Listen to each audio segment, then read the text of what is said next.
Hi friends, welcome back to Miss Kitchen. இன்றைக்கி நம்ம சேனலில் என்ன பார்க்க போகிறோன்னா ஒரு சுவையான லஞ்ச் பாக்ஸ் ரெசிபி தாங்க பார்க்க போகிறோம். அதாவது காளான் பிரியாணி எப்படி செய்யலான்னு பார்க்கலாம் வாங்க. அதுக்கு முன்னாடி நம்ம சேனலை சப்ஸ்கிரைப் பண்ணலன்னா சப்ஸ்கிரைப் பண்ணிக்கோங்க. நான் இன்றைக்கி இதை பாஸ்மதி ரைஸில் தான் செய்கிறேன். நீங்கள் நார்மல் ரைஸ்லேயும் செஞ்சாலும் நல்லா தான் இருக்கும். அதுக்கு முதல்ல ஒரு குக்கர் எடுத்துருக்கேங்க. நான் ஒரு 3 லிட்டர் குக்கர் எடுத்திருக்கேன். இதில் தேவையான அளவு ஆயில் சேர்த்துக்கோங்க. ஒரு பட்டை, கிராம்பு, அன்னாச்சி பூ, பிரியாணி இலை, கொஞ்சோண்டு சோம்பு இதெல்லாம் சேர்த்துக்கோங்க. சேர்த்துட்டு ஒரே ஒரு பெரிய வெங்காயம் கட் பண்ணி வச்சுருக்கேன், அதையுமே சேர்த்துக்கலாங்க. சேர்த்துட்டு இந்த மாதிரி நல்லா பொன்னிறமாகிற வரைக்கும் நல்லா வதக்கி விட்டுக்கோங்க. இப்போ பார்த்திங்கன்னா இந்த டைமில் நம்ம ஒரு கைப்பிடி அளவுக்கு மல்லித்தலை சேர்த்துக்கலாம். என்கிட்ட புதினா இல்லை, அதனால் மல்லித்தலை மட்டும் சேர்த்துக்கிறேங்க. இது சேர்த்து இது எல்லாத்தையுமே நல்லா இந்த மாதிரி வதக்கி விட்டுருங்க.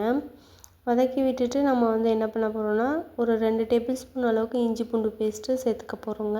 சேர்த்துட்டு அதையுமே நல்லா இந்த மாதிரி பச்சை வாடை போகிற வரைக்கும் நம்ம வதக்கிக்க போகிறோம். ஒரு 2லேருந்து 3 தக்காளி, மீடியம் சைஸ் தக்காளி ஸ்லைஸ் பண்ணி வச்சுருக்கேன், அதையுமே சேர்த்து இந்த மாதிரி நல்லா கிளறி விட்டுக்கோங்க. அடி பிடிக்காமல் கிளறி விட்டுக்கோங்க. 1 டேபிள் ஸ்பூன் அளவுக்கு தனி மிளகாய் தூள், அதுக்கப்புறம் ஒரு 1/2 டேபிள் ஸ்பூன் அளவுக்கு மல்லித்தூள் சேர்த்துக்கிறேங்க. சேர்த்துட்டு இது எல்லாத்தையுமே நல்லா மிக்ஸ் பண்ணி விட்டுக்கோங்க. இப்போ தயிர் ஒரு 50 ml சேர்த்துக்கிறேங்க. சேர்த்துட்டு இது எல்லாமே நல்லா எண்ணெய் பிரிகிற அளவுக்கு வரட்டும். இதுக்கு தேவையான அளவுக்கு உப்பும் கொஞ்சம் சேர்த்துக்கலாம். அடி பிடிக்காமல் நல்லா கிளறி விட்டுக்கோங்க. நான் ஒரு பாக்கெட் காளான் எடுத்திருக்கேன். அதை இந்த மாதிரி ஸ்லைஸ் பண்ணி மஞ்சத்தூள், உப்பு போட்டு நல்லா வாஷ் பண்ணி எடுத்திருக்கேங்க. ஏன்னா அதில் இருக்கிற கிருமிகள்லாம் போகுன்றதுக்காக. அதையுமே இது கூட சேர்த்து நல்லா கிளறி விட்டுக்கோங்க. இது எல்லாமே நல்லா மிக்ஸ் ஆகி வரட்டும். காளானும் நல்லா வதங்கி வரட்டுங்க. வதங்கி வர்ற வரைக்கும் நம்ம வெயிட் பண்ணலாம். அந்த மசாலாக்களோடு சேர்ந்து வதங்கட்டும். இப்போ தேவையான அளவுக்கு 2 பச்சை மிளகாய் சேர்த்துக்கிறோங்க. சேர்த்துட்டு நல்லா அடி பிடிக்காமல் கிளறி விட்டுக்கோங்க. பாருங்கள், இந்த ஸ்டேஜில் நம்ம தேவையான அளவு தண்ணி சேர்த்துக்கலாங்க. அவ்வளோதான், காளானும் நல்லா வதங்கி வந்துருச்சு. இப்போ பார்த்திங்கன்னா நான் இந்த டம்ளரில் 2 டம்ளர் அரிசி ஊற வச்சுருக்கேன்.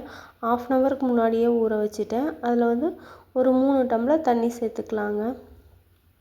1 டம்ளருக்கு 1.5 டம்ளர் விதமாக 3 டம்ளர் சேர்த்துக்கலாம். நீங்கள் நார்மல் ரைஸ்லேயும் செய்யலாம், டேஸ்ட் நல்லா தான் இருக்கும். நான் இன்றைக்கி பாஸ்மதி ரைஸில் செய்கிறேன். 3 டம்ளர் விட்டுருக்கேன். இது நல்லா கொதித்து வரட்டும். கொதித்து வந்ததும் நம்ம சேர்த்துக்கலாம். இப்போ கொதித்து வர டைமில் நம்ம பார்த்திங்கன்னா அரிசி ஏற்கனவே ஊற வச்சுருக்கோம் இல்லைங்களா, அதையுமே நம்ம இதோடு சேர்த்துட்டோம். நல்லா கிளறி விட்டுக்கலாங்க. அரிசியும் அந்த மசாலாவும் கொஞ்சம் நல்லா வெந்து வரணும். அந்த டைம் வரைக்கும் நம்ம அடி பிடிக்காமல் இப்படி நல்லா கிளறி கிளறி விடணும். இந்த மாதிரி கிளறி விடும்போது பாதி தண்ணி இதிலே இழுத்துரும். அதுக்கப்புறம் ஒரு விசில் விட்டால் போதும். டேஸ்ட்டும் நல்லாயிருக்கும். உடனே மூடி வச்சிங்கன்னா டேஸ்ட் நல்லா இருக்காது. அதனால தான். இப்போ பாருங்கள், தண்ணி ஓரளவுக்கு இழுத்துருச்சு. இப்போ சேர்த்துனோம்னா ஒரு விசில் வந்தால் போதுங்க. விசில் வந்ததும் நான் தூக்கி காமிக்கிறேன். பாருங்கள் எந்த அளவுக்கு பிரியாணி ரெடியாக இருக்குன்னு சொல்லிட்டு. ரொம்ப டேஸ்ட்டாக இருக்கும். இந்த மாதிரி நீங்கள் ஒரு டைம் ட்ரை பண்ணி பாருங்கள். அதுக்கு முன்னாடி நம்ம சேனலை சப்ஸ்கிரைப் பண்ணலன்னா சப்ஸ்கிரைப் பண்ணிக்கோங்க. இந்த வீடியோ பிடிச்சிருந்தால் லைக் பண்ணுங்கள், ஷேர் பண்ணுங்கள். ஏதாவது கமெண்டில் சொல்லணுன்னா சொல்லுங்கள். தேங்க்யூ ஃபார் வாட்சிங். நம்ம சேனலை சப்ஸ்கிரைப் பண்ண அனைத்து நல்லுள்ளவங்களுக்கும் ரொம்ப ரொம்ப நன்றிங்க. இதே மாதிரி நீங்கள் ஒரு டைம் ட்ரை பண்ணி பாருங்கள். ரொம்ப டேஸ்ட்டாக இருக்கும். பாய்.